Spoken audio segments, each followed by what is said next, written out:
Bonjour à tous mes belles âmes. Nous nous retrouvons encore une fois pour la guidance de la semaine du 3 mars au 9 mars 2025. Donc, comme d'habitude, je le répète jamais assez, donc professionnel, financier, sentimental, comment vibrer, qu'est-ce qu'il faut s'autoriser, la coupe de la semaine, petit conseil de la semaine. Donc, je ne cesse aussi de le répéter, prenez ce qui vous parle, ce qui résonne en vous. Donc, commençons tout de suite par le domaine professionnel. Nous avons une arcane majeure. C'est donc la tempérance, l'équilibre, la paix, la patience et la modération. Donc là, on vous dit quand même que vous êtes en proie à une frustration et un manque de sérénité. Il vous est demandé donc de vous adapter à des changements dans votre environnement pro. Alors peut-être de nouvelles tâches qu'on vous confie ou un nouveau directeur, bref. Il y a du changement qui s'annonce sur le plan professionnel et pour compliquer encore un peu plus les choses, vous devrez faire face à ce qui est vraiment attendu de vous tout en ayant d'autres aspirations. Vous devez donc retrouver un équilibre et développer une certaine patience pour tenir le coup et ne pas risquer donc l'épuisement. Donc voilà pour le côté professionnel. Patience, patience. Les finances. Donc l'as d'épée, là on dit que c'est des nouvelles idées, un nouveau plan. Donc on vous dit là, donc avec l'as d'épée, que vous devez aborder votre situation financière différemment. Si vous avez des difficultés, bon, il y a fort à parier quand même que ce que vous avez fait ou ce que vous avez fait jusqu'à maintenant, donc ça ne fonctionne pas ou pas suffisamment bien. Utilisez vos connaissances pour porter un regard plus lucide sur vos finances et trouver des solutions. Donc la démarche sera tout de même difficile, mais les petits pas, les petits changements maintenus dans le temps vous permettra d'obtenir des résultats durables. Donc voilà pour les finances. Le côté sentimental. Donc nous avons le 2 d'épée. Dis donc c'est tranchant là, on voit un peu cette semaine.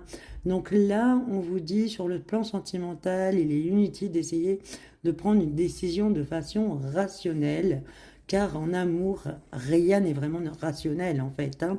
Dans le domaine amoureux, l'intuition et la connaissance intime de soi ont toute l'attitude pour s'exprimer. D'ailleurs, il est possible que vous connaissiez déjà la réponse en vous. En gros, il y a des hésitations. Est-ce que vous devez partir? Est-ce que vous devez rester? C'est une décision que vous essayez de prendre depuis un certain temps sans parvenir à prendre justement cette décision. Cela commence à vous peser vraiment, cette situation dans votre couple. Et votre relation me dit que ces derniers temps ont été un peu tendus et vous devez travailler au compromis pour retrouver un équilibre et pourquoi pas retenter quelque chose au niveau sentimental. Donc, pas trop top au niveau sentimental.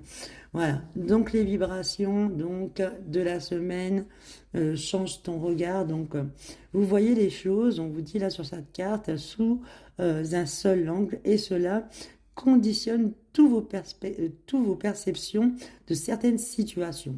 Vous n'avez pas toutes les informations et vous ne pouvez pas encore comprendre les choses dans leur globalité.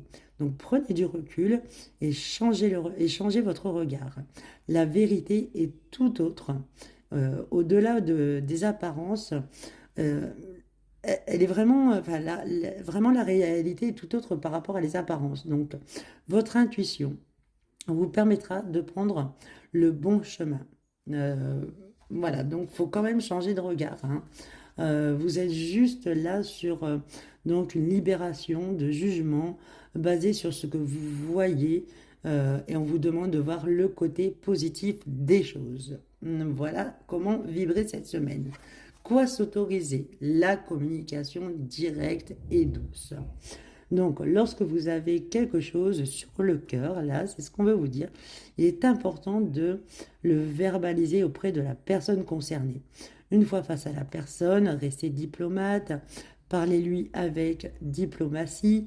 euh, Parlez-lui comme vous souhaiteriez qu'on vous parle et restez bienveillante ou bienveillant et prévenante ou prévenant. Évitez les états de colère, car la colère est vraiment motivée par la peur de ne pas être entendu, de ne pas être compris, de ne pas être considéré, de ne pas être aimé, etc. Donc communiquer, il faut être dans la communication directe mais douce.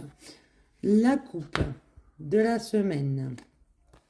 Bon, on parle de communication là, et justement d'un apaisement au niveau des communications. Donc là, il y a vraiment la femme donc, qui peut vous représenter ou qui peut représenter une femme de votre entourage. Et on vous dit que là, il y a des communications, des discussions qui commencent à s'apaiser. Alors, ou c'est vous qui apaisez les communications, ou il y a une communication avec une femme qui s'apaise en tout cas durant cette semaine. Donc le petit message de la semaine, voilà, donc là on vous parle de la maison, c'est la famille, le foyer, la sérénité. Donc là on voit que c'est le foyer. Le message, donc c'est ici, c'est d'heureux moments en famille à partager au sein de ton foyer. Donc voilà, donc là on est centré sur la famille, le foyer. Donc voilà, il y a certaines décisions à prendre, donc sur le plan sentimental, bon, avoir de la patience sur le plan professionnel, revoir un peu son plan budgétaire. Là, ici, en gros, on vous dit changer de regard, c'est-à-dire que vous n'avez pas toutes les informations, donc écoutez votre intuition. Et ici, on vous dit de communiquer directement avec la personne concernée en douceur pour ne pas que la colère prenne le dessus. Je vous souhaite à tous une excellente semaine et je vous dis à bientôt et restez positifs. Au revoir.